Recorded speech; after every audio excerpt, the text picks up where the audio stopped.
So, what you're about to see is part one of my interview with Branislav Slanchev.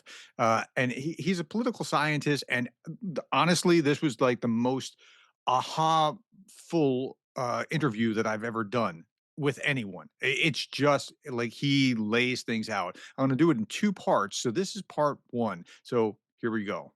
So, what are Putin's goals? What's he actually trying to do? Well, I've been trying to figure it out, as have many others.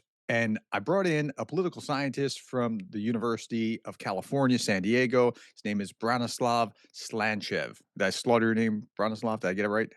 Got it. Yes, no, that's correct. Got her.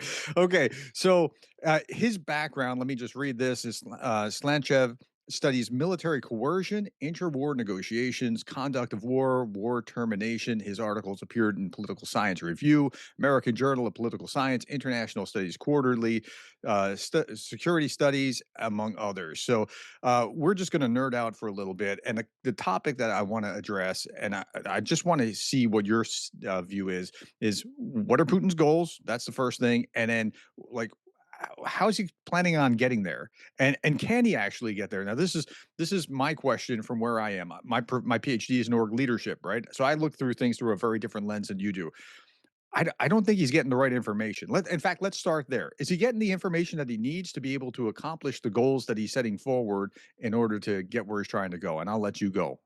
Oh, but that's very difficult to answer. I mean, I do not have access to his inner circle. I don't know what information he's getting, but his strategy, I mean, what he's doing is consistent with him pursuing these goals. I mean, we can Mhm. talk, so that's why we need to talk about Yeah, this. well, let's focus on the goals. That's fine. So, Okay, what are yeah. his goals? Is it short, like he's saying, or is it the entirety of Ukraine, or something else, or what? Well, he has the great goal, of course, is to kind of restore Russia to its position of global power that it was during the Soviet Union. He's no communist, but he has been very clear that he regards the collapse of the Soviet Union as the greatest calamity of the 20th century. Yep. And so that is his overarching goal: is to bring Russia back, so to speak, as a superpower, as some force to be reckoned with. Now, this cannot be done if you do not have influence even in your what the Russians call near abroad, that would be Eastern Europe, and Mhm. certainly you cannot do this without control of Ukraine. So his immediate goal with Ukraine is restoring essentially Russian control over the country. Now, how can this do this? He's also been actually remarkably open about this too. I always am a little puzzled when people say they don't understand what Putin wants when he's Mhm. been saying this for years very clearly. And now the Russians have been saying this all along throughout this war.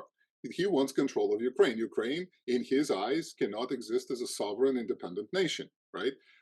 Whether so, the way my impression is from the way they are fighting the war, the way they started the war, is that the goal was to essentially conquer the eastern and the southern part and annex this to Russia, and then in the western, the rump part, install a puppet regime essentially that would be beholden to Moscow and will depend on its survival, on the Kremlin, sort of Belarus 2.0, so to speak. Yeah, yeah. So So that would is be it the even? immediate goal. Yeah, yeah. So is it even that he wanted? I don't think he wanted a hot war. I think he preferred the idea of what he was trying to do just last week to Moldova, and what he's seems like he's been able to be more successful with Georgia. Just have a puppet regime that's kind of beholden to him. For It, sure. That is why the war happened in 2022 and not in 2014 or earlier. Now, these ideas, they predate Putin. If you go back to the fall of the Soviet Union in 1992, already Russian elites were talking openly about this. We have these hmm, statements. The leader of the party faction in the Duma told the Ukrainian ambassador, either Ukraine goes back to Russia or there will be war. They were already talking about this. wow, Yeltsin had to deny rumors that he had considered using nuclear weapons against Ukraine in their disputes. Yes. wow. And then the way he denied it was very curious. He's like, "Oh, we never discussed this seriously because my military told me we can't really use the nuclear weapons in that way," which was a very strange way of denying that they had discussed it. There was also we know that he was talking Yeltsin to Clinton. We have actually in the foreign documents of the U.S. when he's saying, "Give Europe to Russia. We will provide security for Russia." And Clinton was in disbelief, like, "What do you mean, give Europe? The Europeans would disagree with this, don't you think?" So we have all of these. These are old ideas. And so, how do you go about this? Absolutely, you do not want to start a hot war. That's your last resort. This is when everything Right. else is failed. And that is the strategy he implemented in Ukraine, and it actually worked for quite some time. The Ukrainians were quite divided. The one thing that they all wanted is kind of be left alone, but they also wanted to have friendly relations with Russia. So they did not want to be part of Russia, but they definitely wanted to have friendly relations with Russia. Hmm. And so he used this. So there were the pro-Russian parties. They alternated in power. There were the Ukrainians, depending on who won the elections, will lurch toward Moscow or lurch toward the European Union. So it was very chaotic. That's why there was so much corruption in the country as well because of this. There's so much money being poured into this to do this. Now this failed in 2013 when Hmm. Yanukovych eventually had to take a harder kind of stance, a more open stance, when he accepted Putin's proposal for the economic, essentially, integration, so to speak, with the Russian Right. sphere and turning down the European Union. That's what brought people out because this was now a hard, essentially, turn. And So when he so does hold on. decided, Tell me about that. Let me get it's a little bit more insight of that. If Yanukovych had gone forward with toward European integration, that wouldn't have necessarily immediately impacted Russia. It would have taken a long, long time, and they could have just drawn that out for decades, yes, right? yeah, yeah, But I, he made that hard turn, and that's he really the did. linchpin. Ukraine was in pretty serious economic trouble at the time, and they needed an influx of money. And so Yanukovych had also tried to sit on both chairs for quite some time, actually. Hmm. But what happened is he needed an infusion of cash, and Putin offered it. And the European Union said, no, no, no, you either have to accept this agreement or we're done financing this thing. Hmm. And so he went, I mean, his sympathies obviously were with the Kremlin, but I think the reason he went openly with this was because he actually did need, the government did need the resources immediately. And then the big mistake he made was that he decided to use force to suppress the Yeah. protest. That widened essentially the protests to, and initially there were the pro-European forces were out in Maidan and they were camping there and all this stuff. Once he turned the security forces on them and actually caused deaths, this is where a lot of Ukrainians said, wait a minute, we're going down this route that we do not want to go. This is when they came out, and this is what actually destroyed the regime. It's not really the pro-European forces in Hmm. Kiev that did this. It is the attempt to use violence to suppress them. Frankly, had he not taken the Russian advice and just Yeah. waited them out, they probably would have eventually gone home. Actually, that's my impression. Like he Yeah. could have tried to brazen it out. He didn't. He fled, and then Putin. That was basically okay. He lost his man in Kiev, so he moved in immediately to implement the plan to capture Crimea bloodlessly. They had prepared for this very well, Hmm. actually. They had infiltrated it and all this stuff, and that worked. And then at the time, So it no, let's stop for a second because that's a really important point. This plan pre-existed. It was ready. They could just activate it. It wasn't just a fluke that happened. It was like Russia was preparing for this kind of contingency. Same yes, thing with in Donbass. I mean, it was something that they were ready for, and that needs to be highlighted all day yes. long. So there's a difference, however, between Crimea and Donbass because in Crimea they did have forces that could immediately move there because the military base there, right? Hmm. In Donbass they couldn't do that. Had to use to infiltrate forces essentially. So they infiltrated people like Igor Girkin, for Hmm. example, who organized. They gave them military equipment, they financed them, and so they organized in Odessa and in Donetsk, of course in Luhansk and these places. They tried in Kharkiv as well. In Mariupol, in most places, they actually failed. Right, the local police were able to handle it with some help from these paramilitary units that would become Azov and things like this, who helped them, and they chased them out. But in some places, they didn't. And this is what happened in Kramatorsk and Slovyansk, where they actually took over, right, and they established a foothold. The Ukrainians then launched what they call the anti-terrorist operation, and started to dislodge them. They couldn't do this in Crimea. A lot of the Ukrainian fleet actually defected to the Russians at the Hmm. time, so they That's lost the correct. fleet there immediately. But in Donbass, they could, and so they started winning. They started pushing them out, and at this point, Putin's forces had to intervene more openly. So they came in with regular units. Again, they pretended these are not Russians, but you could see where they came from. They came in with tanks and with everything, and that's when they inflicted major defeats on the Ukrainian army, right, and Mhm. forced these so-called Minsk agreements. Now, the Minsk agreements, again, were Putin's next attempt to destabilize Ukraine. The idea there was we're going to put this, basically prevent this conflict from being settled, and we're going to put this as a pressure point on the Ukrainian government The only way to stabilize the situation is they listen to us. We will basically prevent them from recapturing the territory. They don't have the forces to do this. Ah. And so we will use this. If you want peace, deal with us. And so the Minsk agreements, neither side really observed. The Putin strategy was not to actually observe the Minsk agreements. The whole point was to keep it a festering point. Right, right. Okay, so wait, hold on. Let me interrupt again here. So now this goes back to the idea, if they're moving toward NATO, perhaps, right? Because around 2008, nine, they were starting to talk about Ukraine coming to NATO. Germany puts the kibosh on it with maybe France and some others, and but that was potentially in the works. Once there's an open war, like you can't join NATO. So from this point forward in 2014, like so is that, do you think in part of Putin's goals is to keep something festering so that keeps NATO out, or is that just a side effect? That's just a side effect. There was no realistic prospect of Ukraine joining NATO ever, frankly. Okay. Uh, yes, the US had made these noises, the rhetorics basically, but when it came time to actually make some steps, it was very clear. It wasn't just Germany, actually, or France. The US put the kibosh on this as well.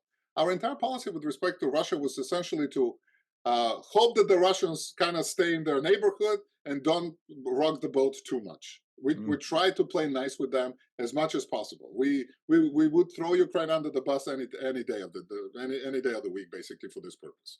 And mm, so this idea of Ukraine joining NATO, remember, in 2014, Ukraine was neutral. They were statutorily neutral. They mhm. could not be joining anything. In fact, in 2014, up to this Crimea thing, there was no support in Ukraine for joining NATO. They didn't You're want right. to. The Ukrainians, Right. we have the surveys and everything. This idea of NATO becoming necessary for Ukraine only became as a result of Russia actually Hmm. invading and taking Yeah. over territory. And so, yeah, that's a side effect. But I don't think he was thinking, oh, I'm going to keep Donbass in limbo because this would prevent Ukraine from joining NATO. Even now, Ukraine is not going to go into NATO. I mean, come on. So this idea that somehow this was a trigger to me has always been a bit kind of strange. Okay. I'm sorry to But we interrupt can you. talk about that too, because we Yeah. have some evidence that the Russians did not even think that there was a prospect of Ukraine joining NATO and that it was not a threat to them. Okay. Sorry to for the sidebar, but it's just a curiosity to me. Keep rolling with Minsk. No, we should talk about this. That's a very popular idea with NATO, so we should come back to it. I think we need to Okay. actually discuss because there is some idea. There is an issue with NATO that we need to talk about, but it's not what the Russians claim it is. Okay. Also, with Minsk, the idea, my impression was that Putin basically just wanted to keep it an open wound in order to Mhm. exert pressure on the Ukrainian government. And the problem for him is that this failed. This failed because the Ukrainian government, within a year and a half, managed to essentially seal the line of conflict, and the casualties went practically down to zero. You know, people always say that 14,000 people were killed in Donbass. That's true, 14,000 on both sides, actually, mostly military. Actually, they're not civilian deaths, most of these, and they were kind of equally. More of them were actually on the separatist side than on the Ukrainian army side. But these are the total deaths. The vast majority of this was the first year and a half of the conflict. Mhm. After this, they went down to zero. The last year or two, right before the invasion, there were like, I don't know, 5 or 6 civilian deaths a year there, most of the people stepping on mines and stuff like this. So they Yeah. had managed to effectively seal it and isolate the rest of Ukraine from it. So the strategy failed. And at this Okay. point, Ukrainians were now starting to move toward deeper integration with Europe. And what I Huh. think happened is Putin basically said, this is my last chance. That's it. This strategy did not work. I tried it. He did try to create another party through Medvedchuk in Ukraine. He Right. financed this, but the Zelensky government shut it down. And they shut down their basically the media empire, so they couldn't do the propaganda. And so it was clear that the traditional strategy of undermining Ukraine from within through the party and the elections is just not going to work. And so at this point, the invasion is the last resort. It's the only thing you can do. And I think this is why he timed it the way he did. Basically, everything else had fallen apart. And it was the summer in 2021 when the Ukrainian government moved against Medvedchuk, and it was clear that it's just not going to work at the polls at all anymore. And this was, I think, the precipitating factor. They were Oh. preparing for a year or so. They were hoping, I think, that they could get it without a fight. Mhm. And when they realized it's not going to work, that's when they invaded. Okay, this is gonna sound remarkably naive, okay? But as an American, I'm wondering, like, okay, I look at Trump saber rattling at Canada and think, "What are you doing?" Like, if you wanna have good relations with your neighbor, just, like, woo them. Let's drop let's have a NAFTA-like scenario where we're not gonna have any kinda, import exports. Let's visas across the board easily connect. I used to go across into Canada with my driver's license. Like, I mean, it was why wouldn't or couldn't Russia employ that kind of strategy to just be really nice to Ukraine? I mean, I know it sounds naive. What's preventing that? Because that could have worked. He could have had them right there with him if he was just yeah. Well, I mean, I think it could have worked. It does not sound naive. That, in fact, is the entire key to understanding why the Russians are behaving like this. The Russians have always, it's the Soviets had the same problem and the Russian emperors had the same problem before this. The Russians have always had the exact same problem, is that they do not have much to offer to their neighbors. Mm. Aside from cheap materials, what are Mhm. they going to do? They do not have a good economy. They do not have technology. They do not have a know-how. They don't have anything. I mean, the even friendly regimes, friendly governments on their western border tend to turn pro-Western because this is where the economic ties essentially. This is where the profits are. That's where the Right. wealth is, and that's a common problem. That was the problem the Soviets had, and Stalin was actually quite open even about this. There's like we need to install communist regimes because without this, these guys are all going to turn toward the West. I mean, even Mm. the Bulgarians who were so grateful to the Russians from liberating them from the Turks, what do? Well, they immediately turn toward the West, and they even they bring a German to be their king, contrary to the wishes of the Russian emperor. So that's always the problem. That's also when it was a matter of security. How do you guarantee places like Poland or Hungary or Romania could function as a buffer? Is you can't have them as a buffer unless you control them because they naturally tend toward the West. And so Mm. that's the exact same problem. They were actually, in fact, trying to bribe Ukraine and everybody else with the cheap resources, cheap energy sales, and things like this. The Soviet Union, that's what they did throughout the entire Cold War. They were essentially paying the entire Eastern Bloc to stay there. And when that didn't work, they would have to use force to bring them back. That's what they did in Hungary. That's what they did in Czechoslovakia. Yeah. So maintaining their empire cost the Soviet Union an arm and a leg. They essentially Yeah, had that's to right. buy the crap from Eastern Europe that they couldn't sell to the West Mhm. because nobody else would, but they couldn't even give them anything aside from these cheap materials. So that's always been the problem, is that they don't have much to offer. And Is so part of what do you this then? is part of this the way that they see Ukrainians? Like, you're in the borderlands, the way that they think about what Ukrainian or what Ukraine actually is, the way that they're little Russians. They're not actually, class A Russians. They're Russian, but they're like, lesser. Is part of that what's driving the why they can't do this? No. Or Yes, so they do see the Ukrainians kind of there's an informal hierarchy it was back in the Soviet Union, was evident, it's still there. The Russians, the ethnic Russians are the top. Then yeah. you have the other Slavs like the Ukrainians and the Belarusians a little bit below. Then you have the people from the Caucasus who are Mhm. Christians, the Georgians and the Armenians. Then below this, you would have the Caucasus people who are not Christians. This would be like people like the Chechens, right, and Mhm. the Gestani. And then you have the people further out, Tatarstan and these guys, and then the bottom of the hierarchy would be the in the Far East, these Mhm. minorities. That's always been the case. But is that how they see it? Sure, some Russians see it as this, but the thing is, a lot of Russian elites also think parts, at least, of Ukraine, what they call Novorossiya, the new Russia, which includes all of eastern and southern Ukraine. They actually think this is ours. It's, Yeah. it's it's not borderlands. This is actually should be So Russian. they're reclaiming is what they They're say, right? reclaiming. Yes, Putin talks of himself in these terms as Peter Peter the Great, right? As the reclaimer of territories. He's not the Mhm. conqueror. He's taking back what's rightfully theirs, that the communists gave away, or the Soviet Union lost, or something like this. That's how they think of this. So it's not really. That's why I said this idea of security interest driving this is only in a partially true. Most of Yeah, this is yeah. what's driving it is this imperialist idea. This is ours, and we're going to take it. So when people talk about NATO, well, that's NATO right up on their border. What would you do? Of course, that's like thinking like the West might think, but that's not thinking like Putin thinks. He's just thinking, "Hey, it's Yes. ours. We're taking it back. It belongs to us. We want a puppet, but if we can't have a puppet, we're gonna smash the place." Uh, now let me talk about that smash the place thing too. First, talk about NATO, and then the smash the place. Like what they've done is just it feels genocidal. Like, I mean, it just like when you look at cities that are just wiped off the map because, well, we can't have it, you can't either. It's like a jilted lover. So talk about NATO and then talk about that if you would. Okay, so the NATO thing first. It is true that the Russians do not like NATO at their doorstep. It's Mhm. absolutely 100% true. But the reason for this is not what people usually think. Usually, Mhm. this is portrayed as some great power game where NATO is creeping, the military alliance is creeping toward the border of Russia and threatening Russia. NATO is a defensive alliance. Mhm. It's not going to be invading anybody anytime soon. This is also the kind of thinking that is born out of 20th century warfare, where a lot of the wars, the Germans went through Poland to get to Russia. So Mhm. ergo, anybody who needs to get to Russia should go through Poland. And so NATO going there means they're going to Russia. But the problem is, first of all, who wants to be conquering Russia for what purpose today? I've never heard an answer to this. The Russians were selling all the only valuable stuff they had. They've been selling it to us.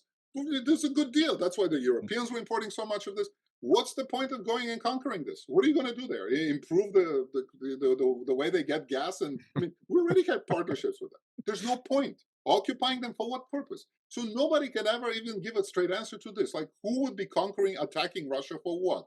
Mhm. Number two, modern warfare. I mean, if you're going to have a war with NATO, it's not going to be like the modern NATO army is going to be capturing Moscow. I mean, we have nuclear submarines, we have aircraft carriers, we have air forces. It's going to look a very different thing.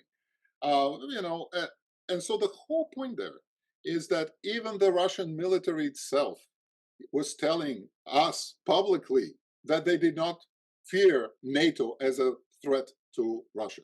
I have a Mhm. great reference to this directly from the chairman of the All Russia Officers Union, retired officers. Basically, all retired officers. They have this big organization.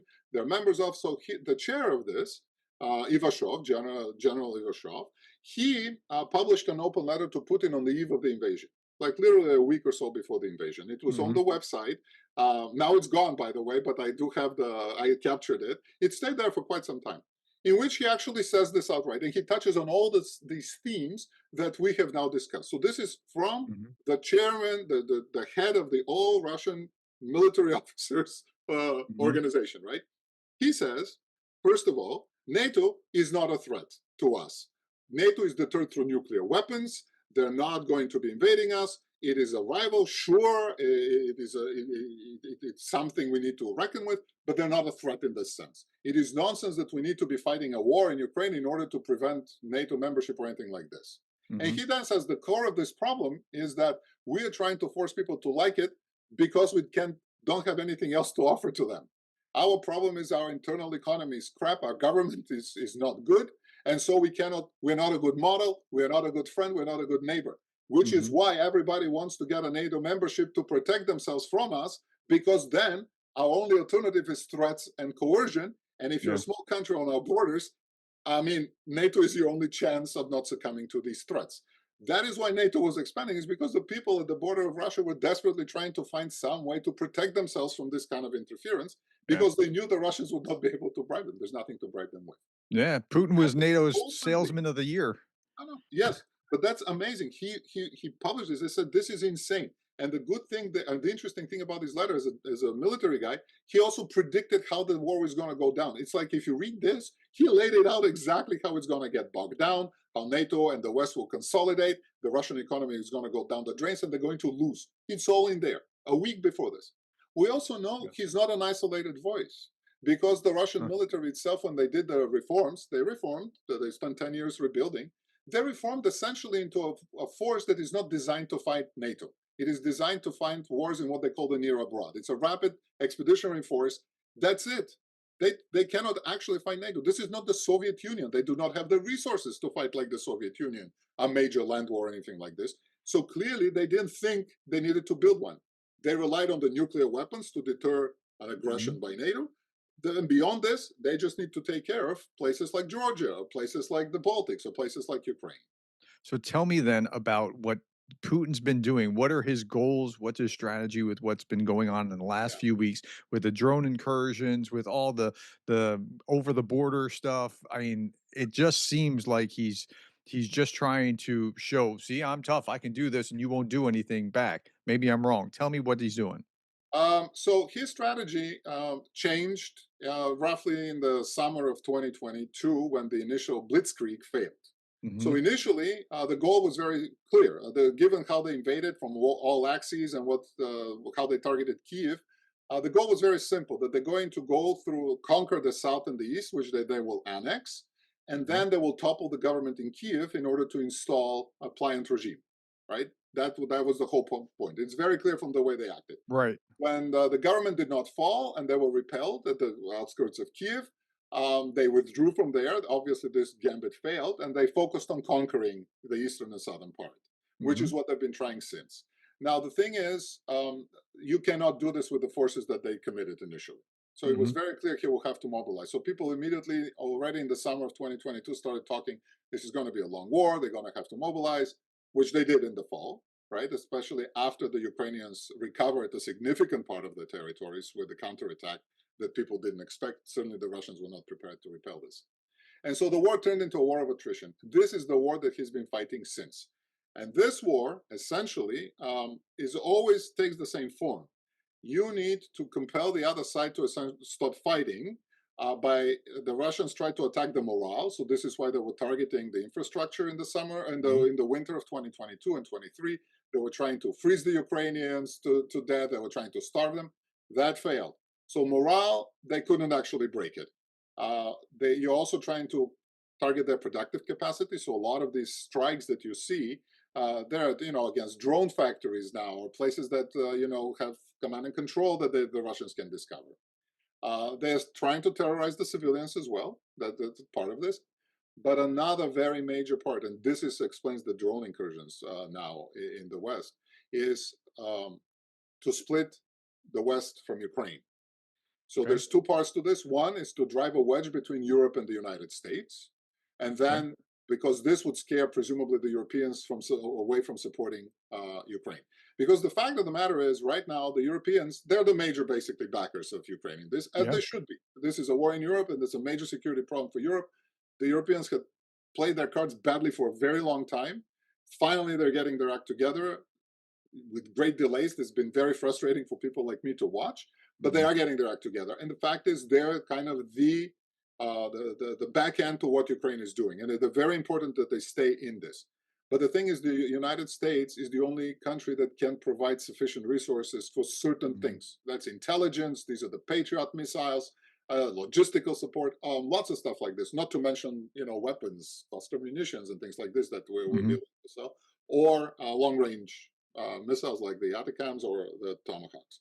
And Yeah. so the idea there is that Putin's strategy was therefore to somehow do this. So he will do this in what ways? Well, in the traditional ways the Soviets had done before him and the Russians are doing now.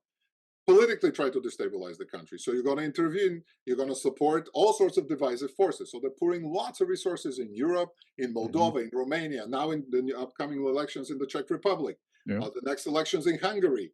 You have the IFD, with just revelations recently again for people Okay. spying for them. You have the It's Reform going all UK, the way to Britain. where a member was just convicted. Essentially, he confessed to being paid by the Russian to spread propaganda. So they've been doing this in the U.S. Of course, they're interfering in our internal processes by both spreading basically hatred from both sides to try to create these clashes from the left Yep. and the right, and talk about civil war. A lot of this is Russian bot farms that are driving the online discourse on social media. This is not normal Americans there, gunning Yep. for civil war.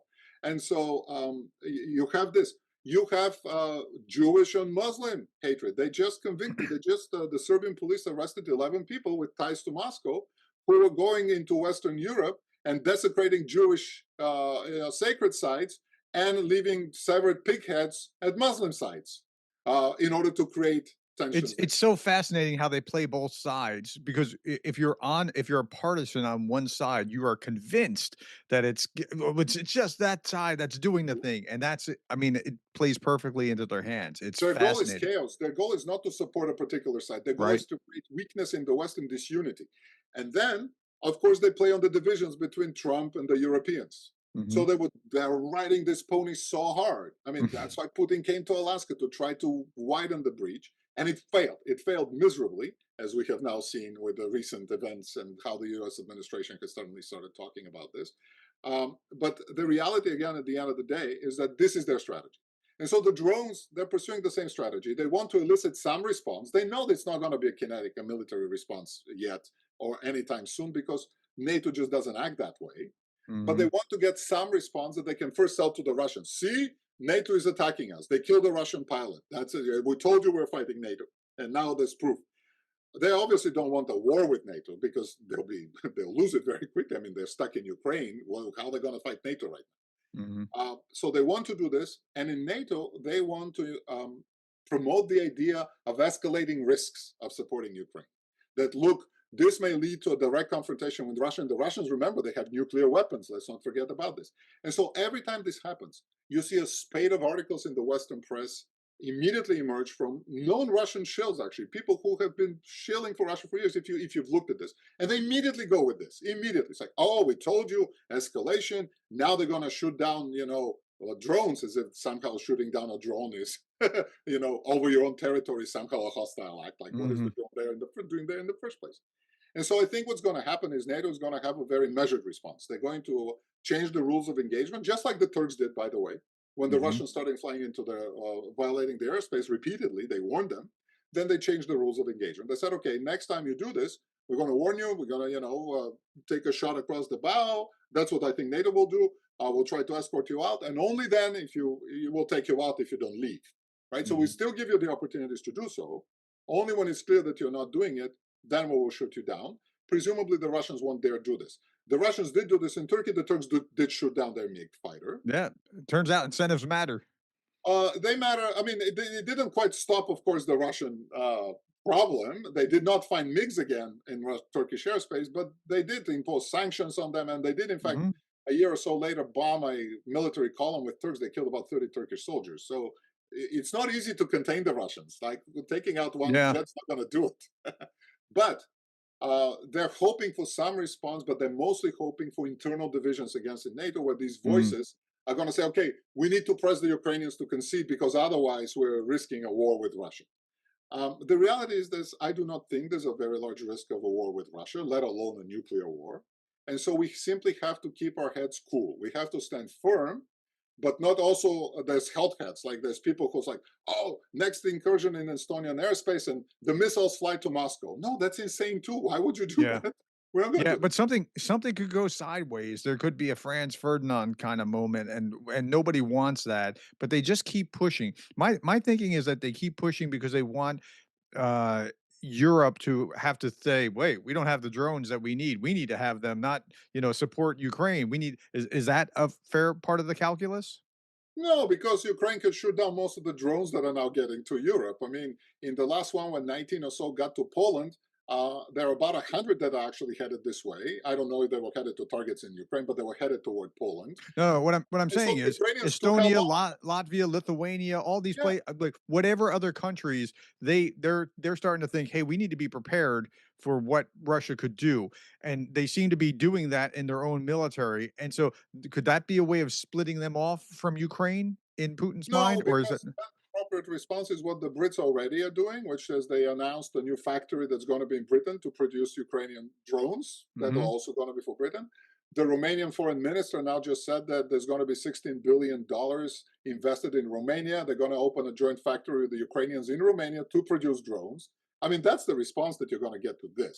I Well, don't think, that's the right response. That's yeah, the I Europeans, they understand. They understand that it is idiotic to withhold weapons from the country that is currently fighting an actual war, mhm. so you can hold them for potentially maybe having to fight some more in the future if this one fails, because So you're going to make it likely that that part this. wasn't into Putin's mind at all. Well, I'm again, trying to get to his what it's calculus, to his in his mind. strategy. I do not know. Okay. I think there are multiple motivations. Sure, if this causes the Europeans to divert aid, well, of course, that's great. Can Hmm. you bank on it? I mean, you have to be pretty short sighted, I think, because you should expect that the response is going to be okay, we're going to, so either there's going to be this disunity that you will create, and then your problem is kind of solved, yes. Hmm. Or what I think will happen is you're not going to create the disunity. And in fact, now you have the United States even now taking a much stronger position against Russia in ways that people probably didn't expect, but some of us have been predicting even before Trump was actually elected. So, what do you think of all this? Tell me in the comments below what you thought about this interview, about both of them, if you watched them. Put that in the comments. Thank you for the time, the comments, the shares, the subscribes, and thank you for being the kind of person that cares about Ukraine.